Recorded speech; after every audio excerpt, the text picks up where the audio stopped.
Greetings, everyone. My name is Etterville, and welcome back to my Let's Play of Skyforge. In the last part, I dealt more with the three main threats befalling the Lanber Forest. That is, the crazy wildlife, the Mantides, and Nerion's rebel army.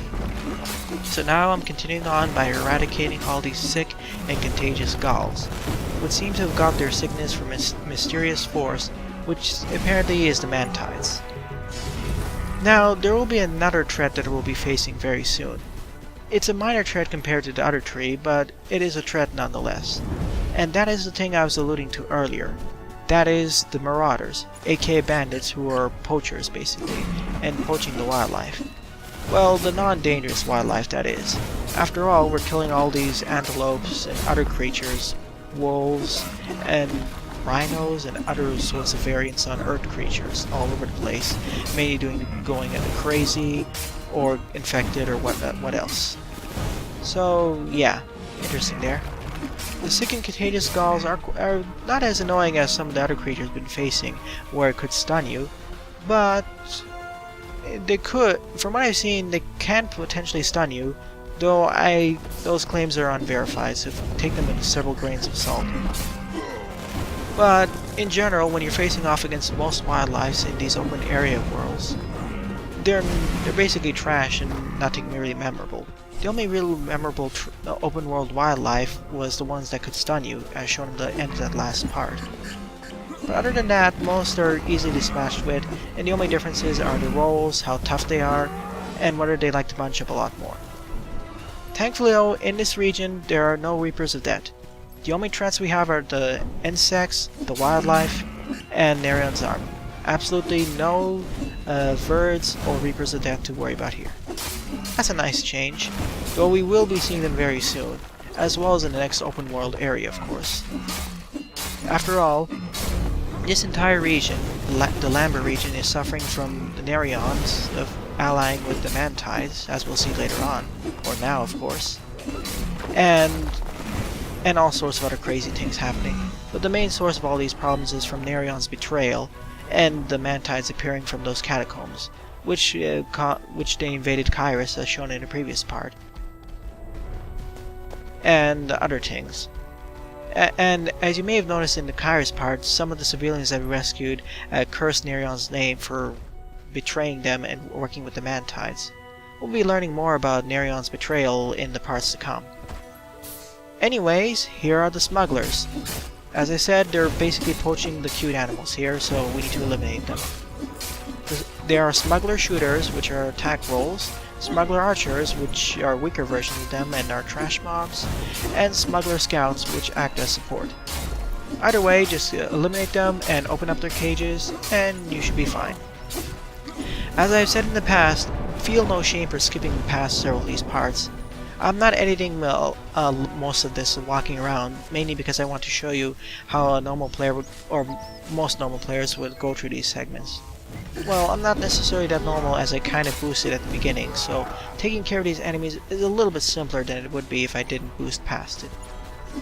But either way, you feel no shame of fast forwarding ahead or skipping ahead to other segments, as it is as Skyforge in these open world segments is quite repetitive in terms of killing stuff and collecting stuff. I might in fact create a set of videos which just showcase the storyline and cut past most of this trash mob, and maybe to show the boss fights and whatnot. After all, it follows kind of several conventional tab targeting MMO trends where we have to kill a lot of stuff repeatedly over and over and over in order to accomplish new things. If you want to see more unique enemies, you have to go to the solo adventures, group adventures, raids, and distortions. But several of those are quite far in the future. Anyways, back to adventure. I'll be back in a few minutes.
Thank the gods. I found the last statue, but it won't be easy to get there on your own.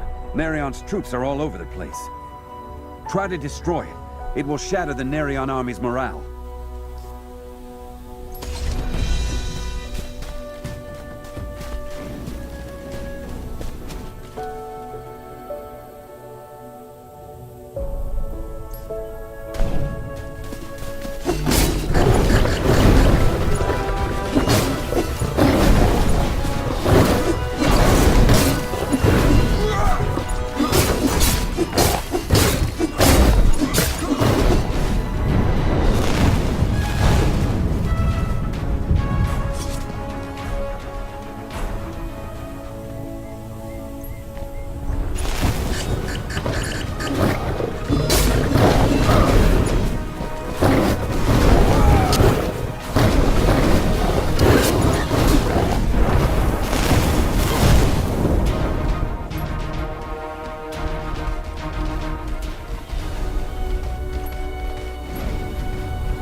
I'm not supposed to fight the men or man-eater Kishiras yet, as I won't get any kill credit for a quest.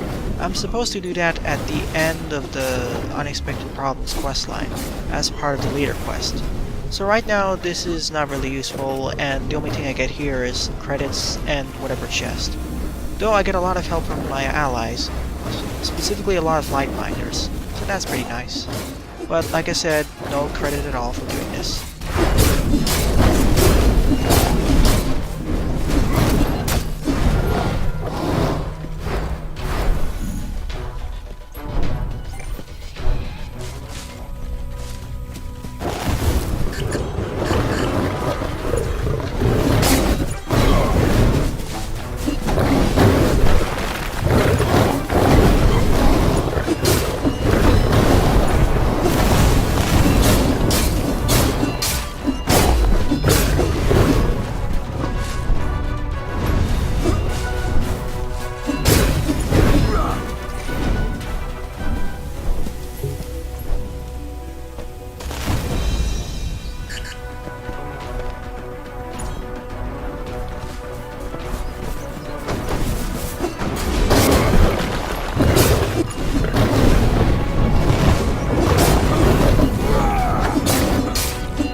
Now, when I was referring to enemies with stronger ranged attacks, I was specifically referring to the Pegasi family of enemies. The Pegasi family of enemies all have stronger ranged attacks via their missiles and rockets. So, if you're outside of melee range, or even if you're in your melee range, they'll fire rockets and missiles at you. And they do quite a bit of damage, and they can fire tons of them at once, so the damage can stack up quite rapidly.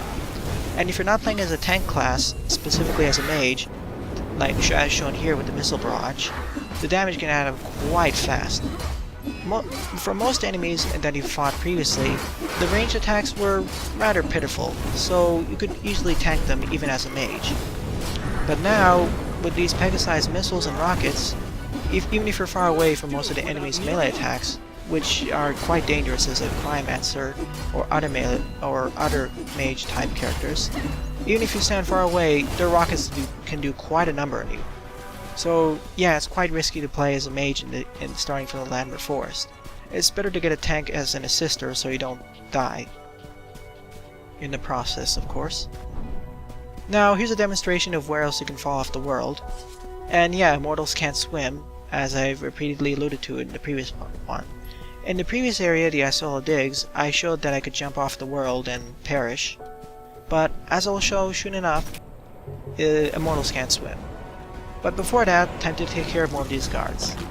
But as I was saying before I moved into the death thing, Long story short, if you're playing as a mage right now, either boost up, use your shield skills, guide or basic lure enemies away from their groups, or get a tank. Otherwise, you'll take quite a bit of damage from those pegasi or other ranged attackers. It's kind of the introduction of showing you how you have to play more carefully with these enemy types, as we'll be seeing a stronger pegasi enemy in the later part of this area.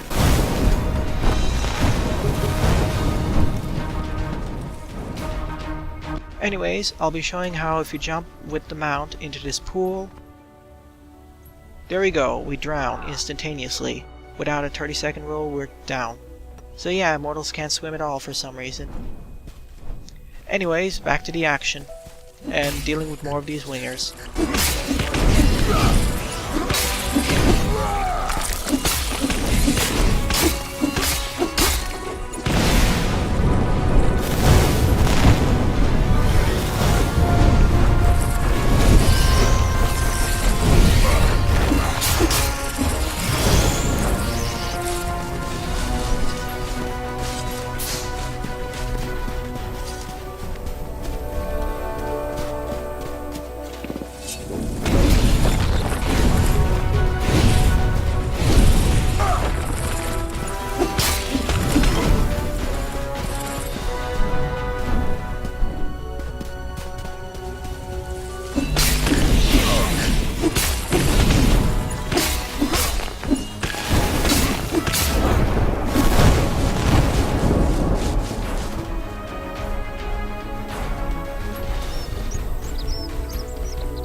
Here in the Sacred Grove is the third and final statue of Nerion to destroy. And thankfully, as those guards are busy taking care of that other player, I have no problems. Excellent. All of the statues have been destroyed. Nerion's Templars will now tremble at the sight of you.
After dealing with all those man-tied enchantresses, priestesses, and other wingers, it's time to put a stop to the leader of all the man-tides in the Lanber Forest. That is, clan leader Bloodied Sangarish. The way she fights is basically the same as the leader back at Kairos. The only new ability that she has is that she can knock you back with that Shadow Bolt. Although she lost that charge attack that the clan leader back at Kairos had. So that's pretty nice. After all, we don't all want to be KO'd. And it goes by much faster than Kairos because we have a lot more than 3 people. And of course she doesn't scale to high prestiges, so that makes it even quicker. So not really notable, but with her down, we have finished another questline. The end of the Ancient Evil questline. So we don't need to worry about man-tides anymore in this region. Well, not counting the catacombs, of course.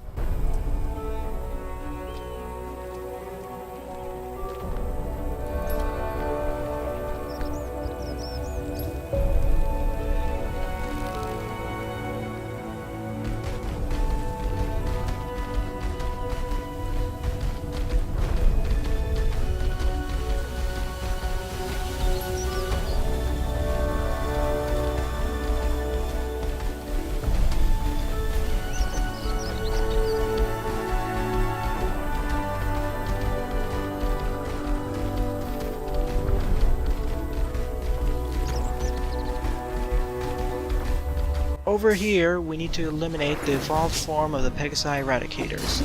That is, Pegasi Rocketeers. They have the same strategies and attacks as the Pegasi Eradicators, even the same role. The only difference is that they have more attack power and more HP. In addition to them, we need to fight Pegasi Gunners, which instead of being attack focused, they're support focused. And Legionnaire Protectors, which are of course defense focused. In addition to this, the Legionnaire Protectors tend to hang out with the Pegasi Pegasi Rocketeers. My apologies. Usually in groups of 2, so keep that in mind when facing them, as they're quite tough to face by themselves, so you may want to get a group while fighting them, as shown here. And this is part of the last quest of the Behind Enemy Lines questline, that is, Enemy Patrol.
So that's the end of the Behind Enemy Lines questline.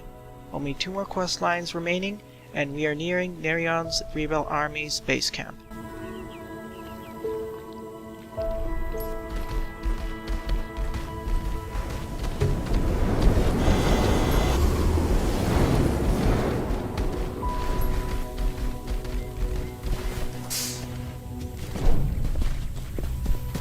For the last quest in the Overthrowing Nerion questline, we need to eliminate Nerion's offensive force. That is, tank platoon sergeants with a guard role, tank platoon privates with a weak role, and most importantly, the transport tanks, which are upgraded versions of those scout tanks that we saw in part 1. And they have a support role just like them.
Without Nerion!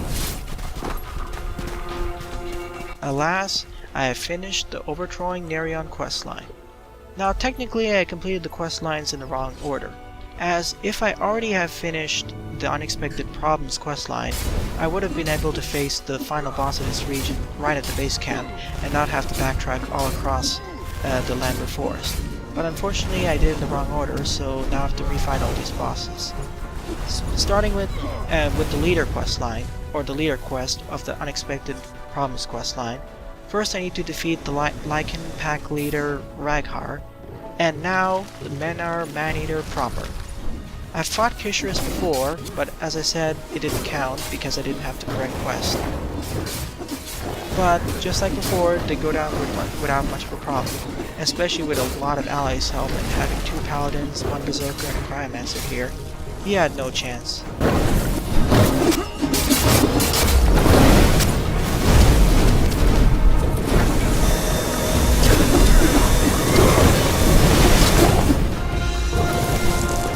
Alrighty, the Unexpected Problems questline is over. Now the locals don't need to worry about the angry wildlife. Now it's time to face the final boss of the Lanber Forest. Legion Commander-in-Chief. The Rebel Legion Commander Aros is a skilled warrior and great military leader. Unfortunately, he chose the wrong side in this war. So yeah, just like the Isola Diggs, where he fought the Marauder or Bandit leader, we'll be fighting Nerion's Rebel Army leader here. And as expected, he's the toughest creature in this area. Well, the second toughest boss, not counting the world boss present here, but I wasn't able to capture it. But here he is, and he puts up quite a bit of a fight. Now, unlike the previous bosses that we fought before, he's not a melee attacker, he's a cryomancer. And just like the Rebo soldiers' Cryomancers, he fights about the same way with the general Cryomancer attacks. Essentially, he has most of the same basic attacks that a Cryomancer would have. You can create an ice statue, freeze you in place, and I think you can use the rotating orb freezer attack. But with the help of multiple allies, here a Cryomancer and a Lightbinder, he goes down without too much of a problem. And also another Paladin coming in. So just keep wailing on him and you should be fine. Though if you're fighting against him solo, make sure to dodge out of the way of his ice waves, so you don't get frozen in mid-place, especially if you're playing as a non-tanky class. But with that, the Legion Commander-in-Chief is down. It's time to go back to the monastery and talk with Sivan.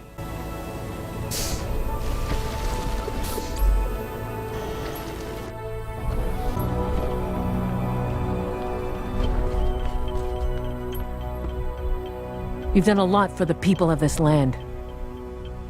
Please take this reward. It's the very least that I can do. I want to repay your kindness. Indeed, we spent 3.5 parts in the Lanber Forest, and it lagged quite a bit in the second and third parts, unfortunately. I'm grateful that this area is finished. It was kind of starting to drag on, and unlike the later regions to come, it kind of became annoying to go through this with all the frequent lag drops. The next area doesn't really have that much of FPS drops. It does have a few, but not as severe as here. And showing here on the map, I started from the monastery, then worked my way basically clockwise to the area, with some backtracking here and there, and I accomplished it. That wall in the southeast side of the region is kind of like a divider to force you to go clockwise.